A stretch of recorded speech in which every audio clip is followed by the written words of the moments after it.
title this sermon, I had intended to take a last week before school start trip to the Natchez Mounds to be there physically at the place where my ancestors used to worship. And I intended to include slides with pictures of my experience. And then 1 week before school started, my principal called me and said, "Mr. Tawes, can you teach 8th grade this year?"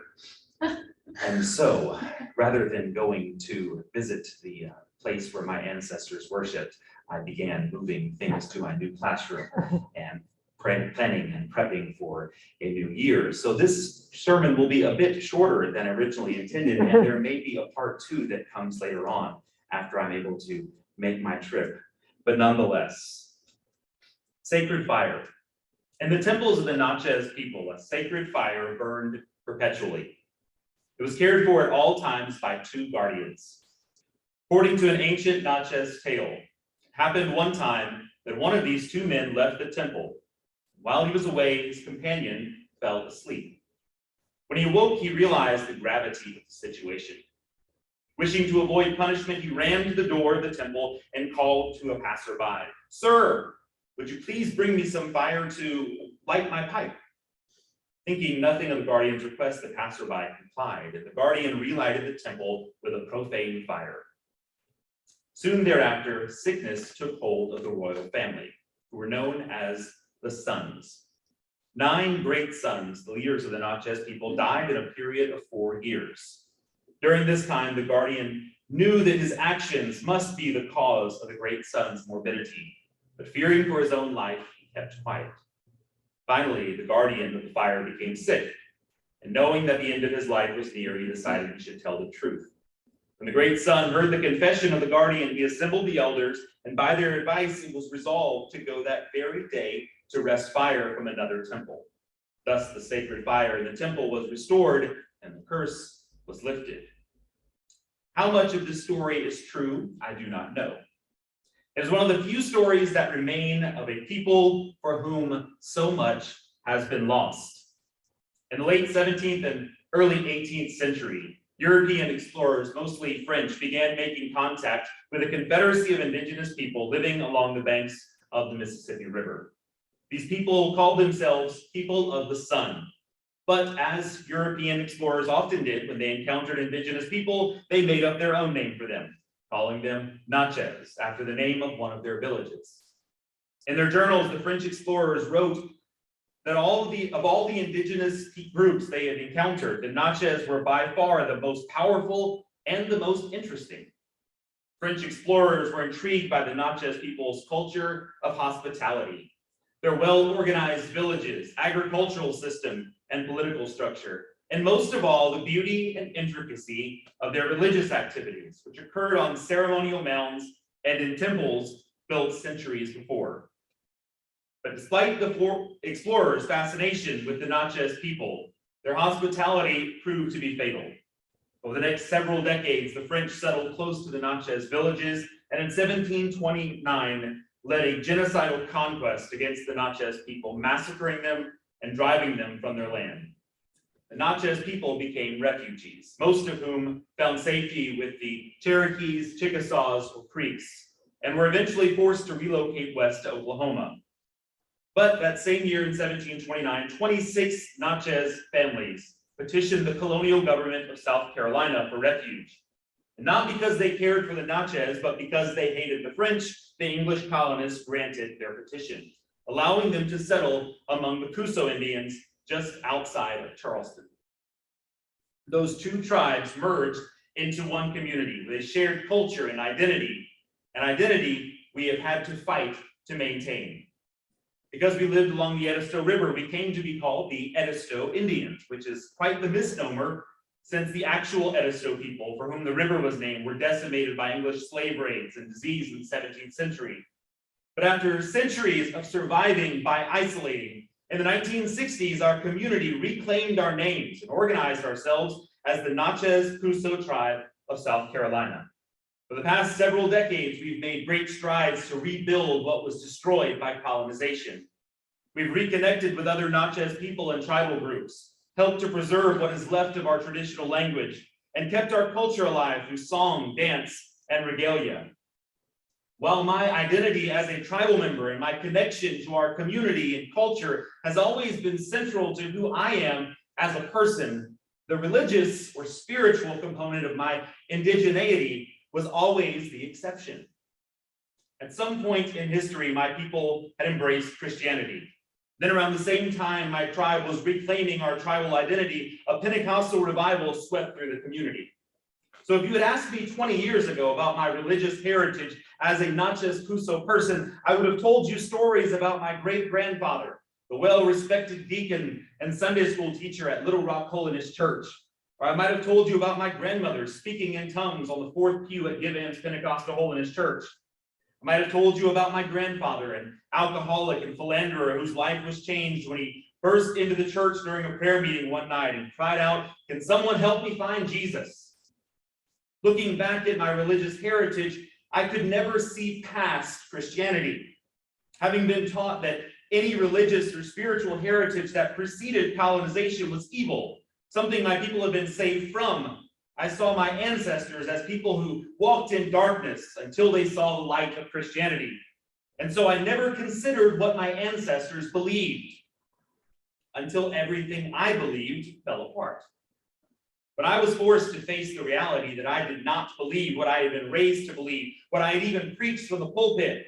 When my theology crumbled before me, it allowed me the freedom to seek truth in new places. It allowed me to hear new voices. And as strange and mystical as it sounds to a very rational Unitarian Universalist audience, this included listening to the voices of my ancestors. I wish I could tell you I became a scholar on pre-colonial Cusco and Natchez religious beliefs and customs, but unfortunately, that is not the case. In fact, even if I had the time and resources to devote myself to study my ancestral theology, so much is lost. Ceremonial mounds are now parks visited by tourists who don't realize the sacredness of the ground they walk.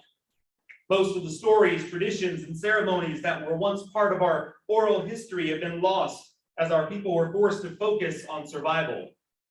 Much of what is known today about our religion is based on the unreliable narratives of European colonizers motivated to depict us in the most negative way possible to justify genocide. But in my search, there is one symbol I found that even if I had found nothing else that was reliable or significant, it is enough. That is the Natchez sacred fire symbol.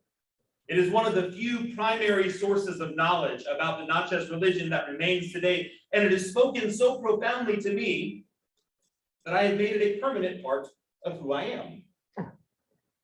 The outer portion of the symbol, there or there, represents the sun. The journals of European explorers and even many modern scholars describe the pre-colonial Natchez people as sun worshippers. This, however, there's not a second tattoo, I just don't want to be lopsided. This, however, is an oversimplification and mischaracterization of pre-colonial Natchez religion. It's not that the Natchez people believed that the sun was God, but rather they saw the sun as a perfect representation of divinity, a force that is physically manifested beyond our reach, a power so great that one cannot look upon it, but at the same time, an omnipresent, life-sustaining presence. Whether we're in its direct path or in its shadow, it's the sun that gives us life. Even on the darkest night and on the coldest day, when one might question its very existence, there is still it is there sustaining us. This is a beautiful representation of divinity, regardless of one's concept of God. Yet to the European perspective, to represent God through nature rather than as a person was considered primitive. But why does God need to be anthropomorphic?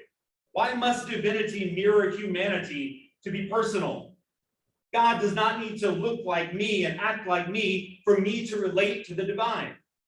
How much more personal can it be to feel God in the warmth of the sun's rays, or to see divinity in the colors of the morning sky? In the Hebrew Bible, the psalmist wrote, "The heavens declare God's glory, the skies show his handiwork." One of my favorite Emily Dickinson poems says, "Some keep the Sabbath going to church. I keep it staying at home with a bobolink for a chorister and an orchard for a dome.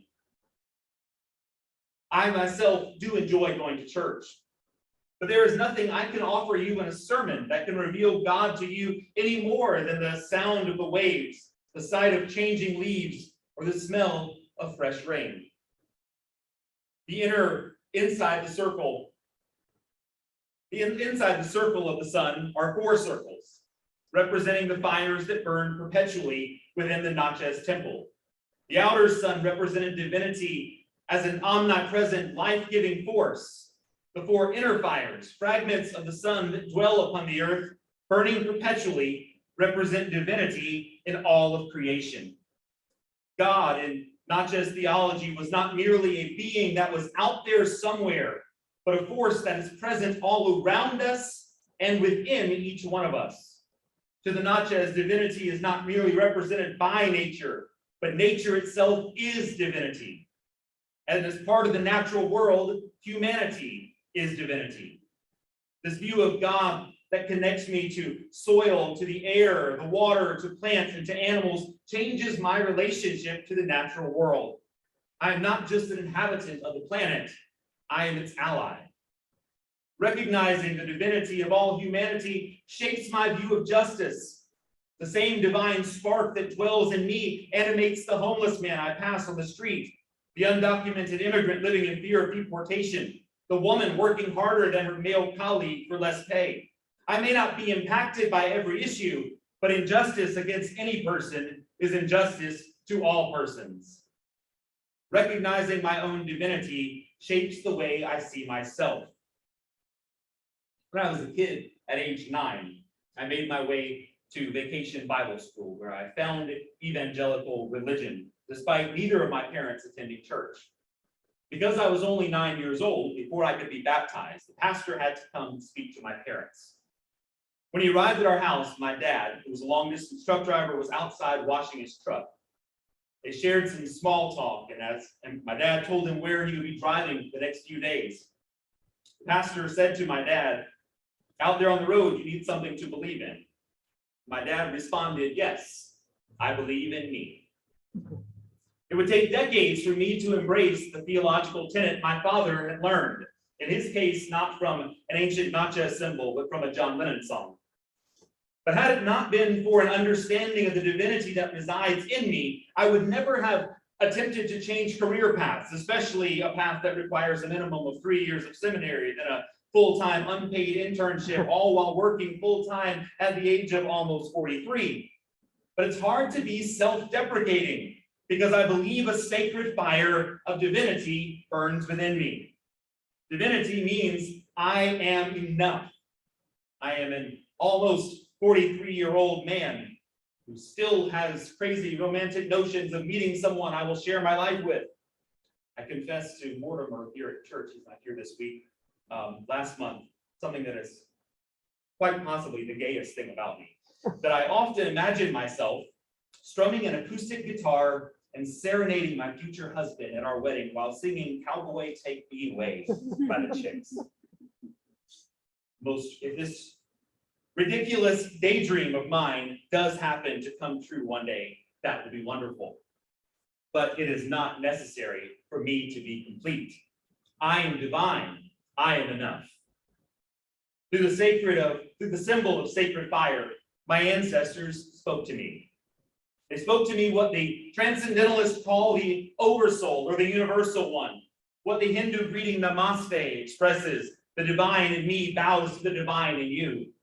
What we sing each week in the words, "Spirit of life, come unto me. Sing in my heart all the stirrings of compassion. Blow in the wind, rise in the sea, move in the hand, giving life the shape of justice." And what we recognize in the Seventh Unitarian Universalist principle, respect for the interdependent web of all existence of which we are part. I realize this view of God and divinity is not for everyone, and it may not be compatible with your theology. But finding this nugget of truth about my ancestors' religion was healing for me. For me, as in the fable I read earlier, thus the sacred fire in the temple was restored and the curse lifted.